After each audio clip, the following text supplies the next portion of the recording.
I didn't just cook dinner. I ran a whole damn operation. 12 people, 12 different tastes, 12 expectations, and one person making sure everything didn't fall apart. Me. From 10 a.m. till almost 5 in the evening, I was on my feet. Chopping, stirring, tasting, fixing, adjusting, like some unpaid head chef in a restaurant nobody respected. Gluten-free pasta for my aunt who can't even look at wheat. Vegan stir-fry for my cousin's girlfriend who changes diets every month. Dad's favorite roast, which, let's be honest, he hasn't actually liked in years, but I still made it because that's what I do. I take care of things. Not because someone asks nicely, not because someone thanks me, but because if I don't, everything falls apart. And somewhere along the way, that became my identity.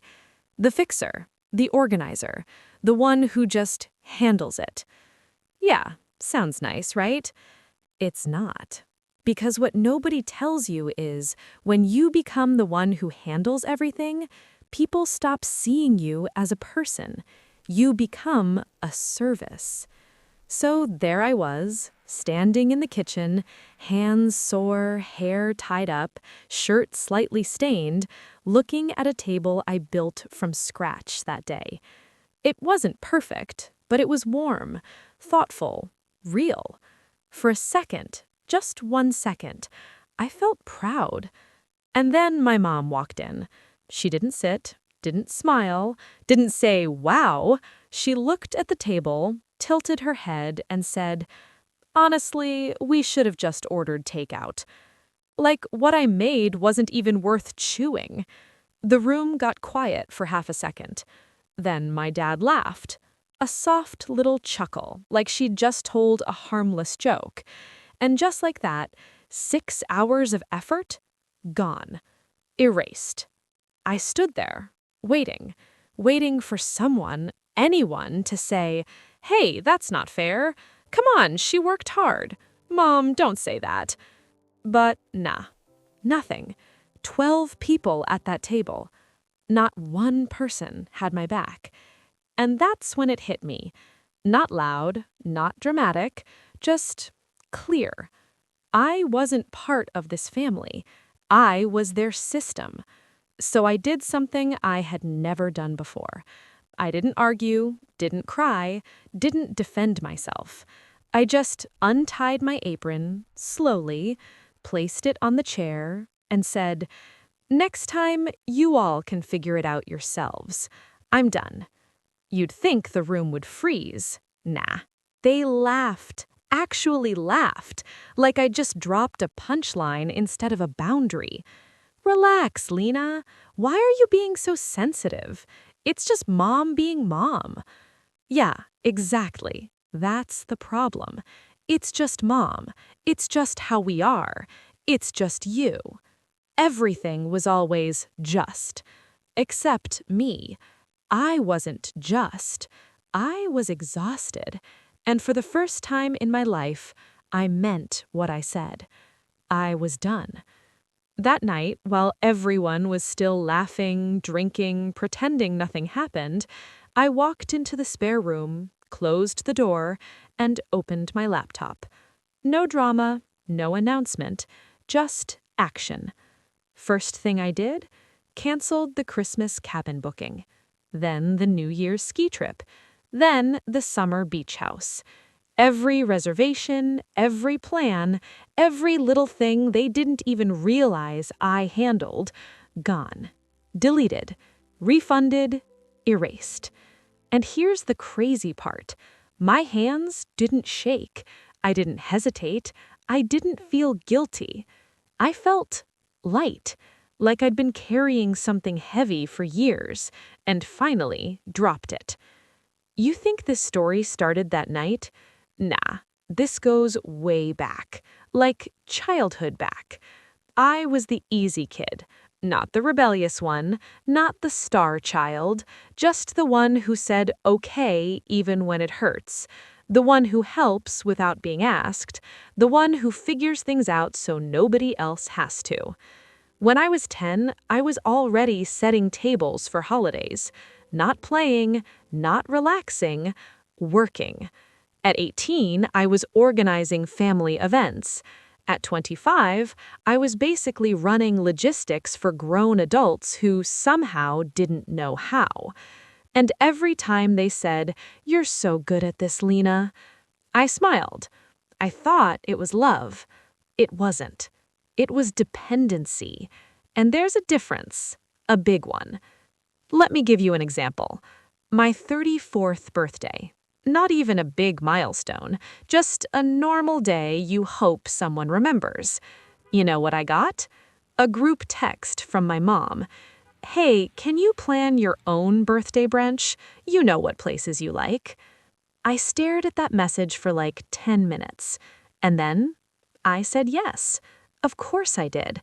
Booked the place, organized the people, paid the deposit, showed up early, and during the brunch, Mom complained about the drinks. Dad asked me to take pictures of everyone, but never thought to include me in one. That was the moment something cracked. Not loudly, but permanently. After that, I started pulling back.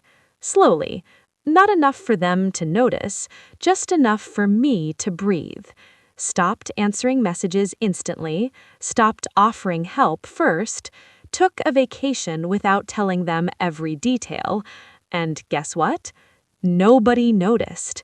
Because when you've always been on, people don't notice the shift until everything stops. Back to the present.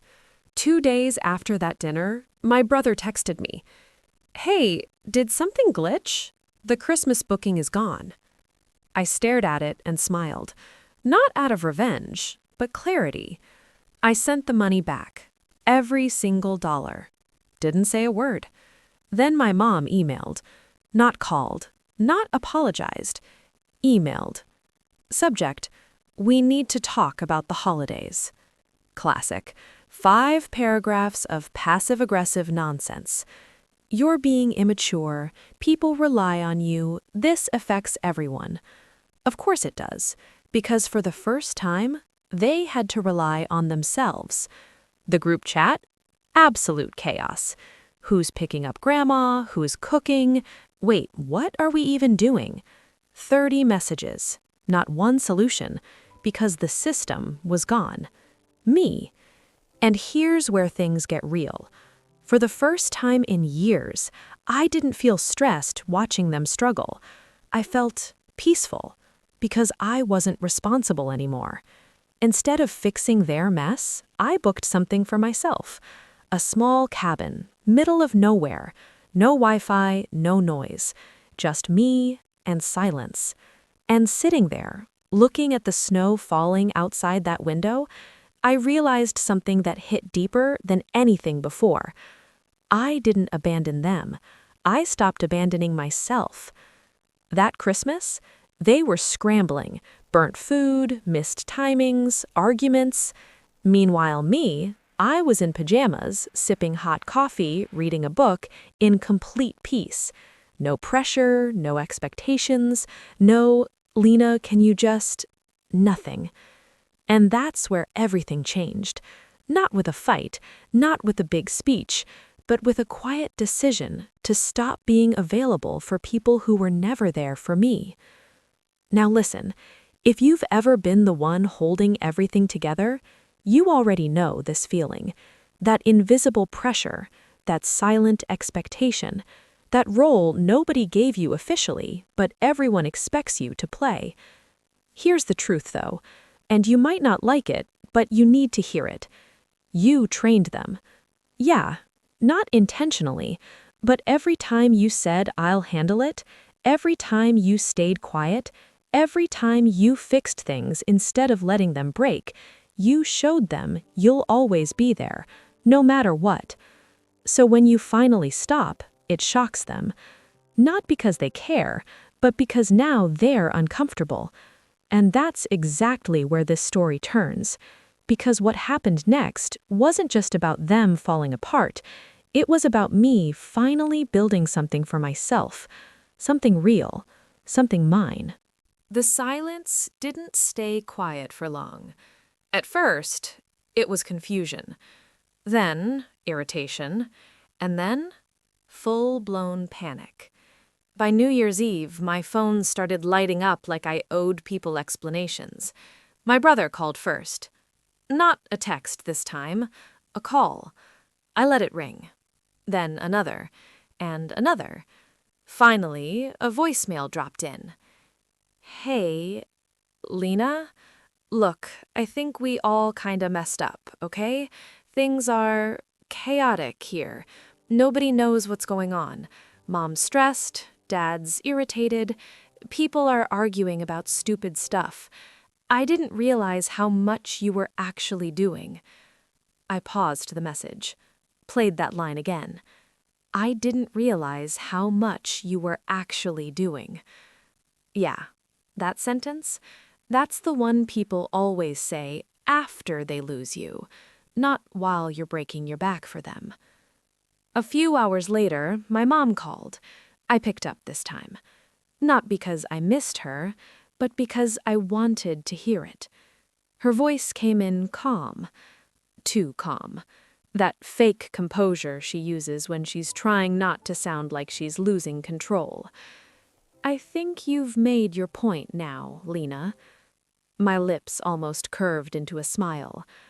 My point? You think this was a performance? A lesson? A punishment?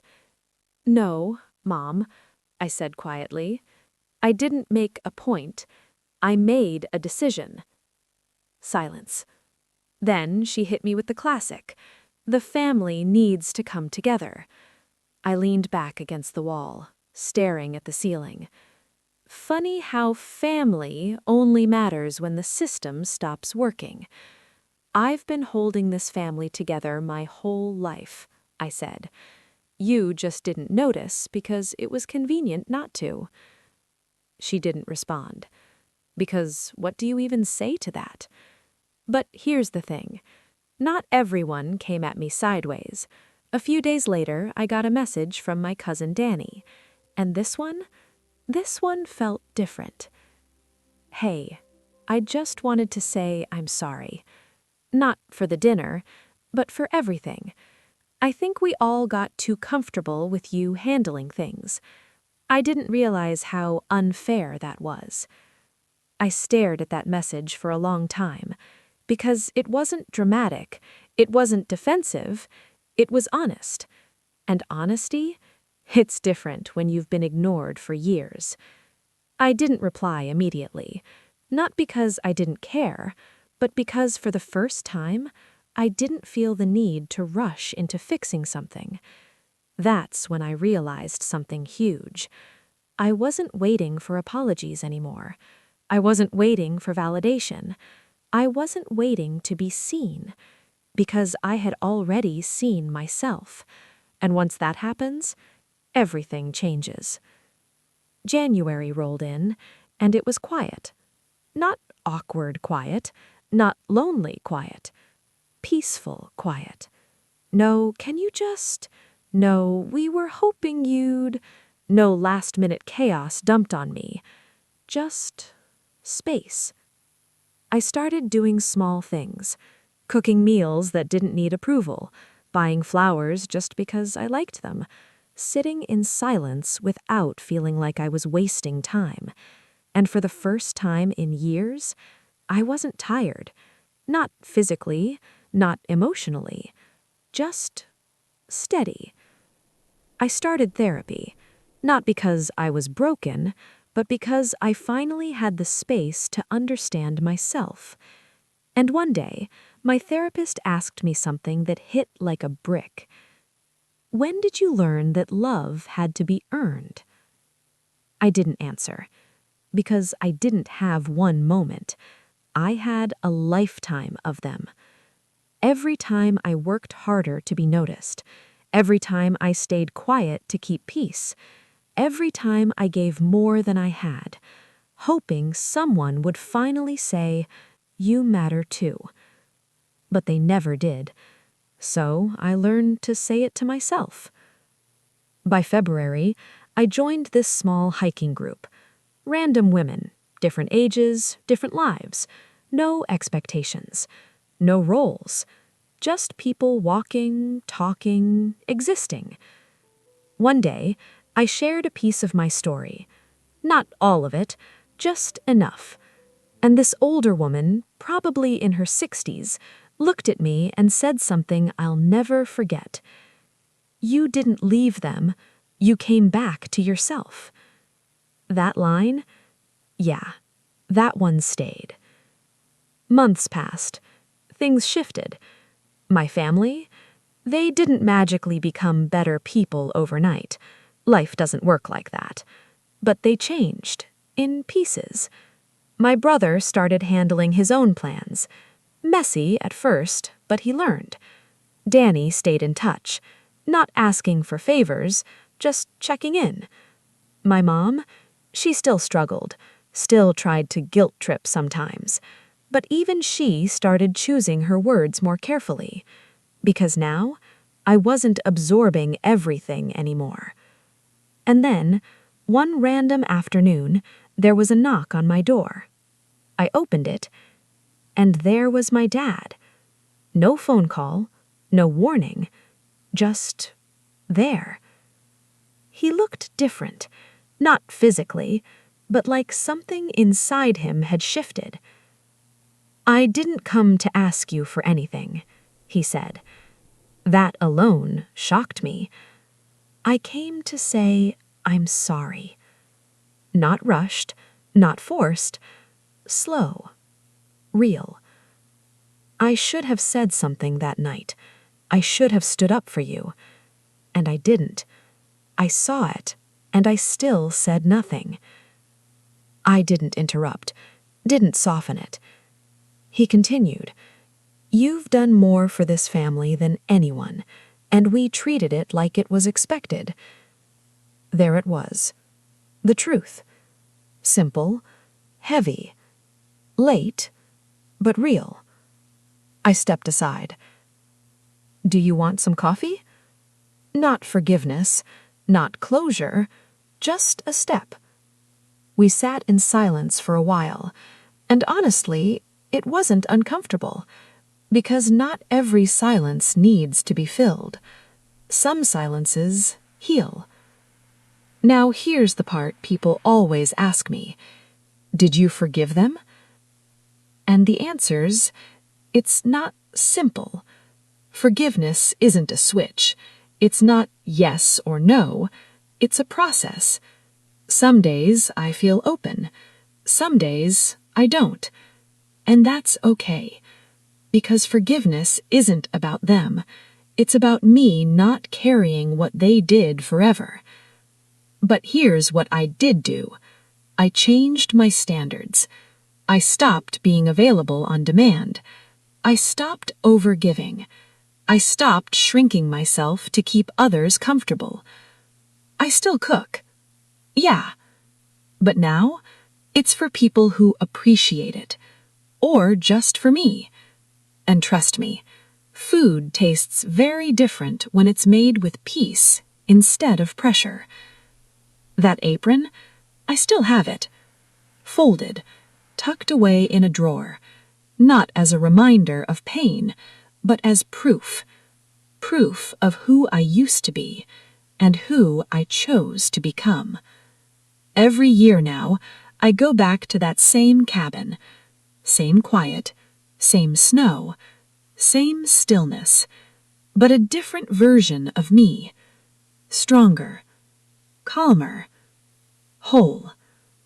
And sometimes I think about that dinner, that moment when my mom said we should have ordered takeout. And honestly, I'm grateful she did, because if she hadn't, I might still be standing in that kitchen, trying to earn love that was never being offered. So here's the real ending. Not dramatic, not loud, but powerful. I didn't lose my family. I lost the version of myself that thought I needed to earn a place in it.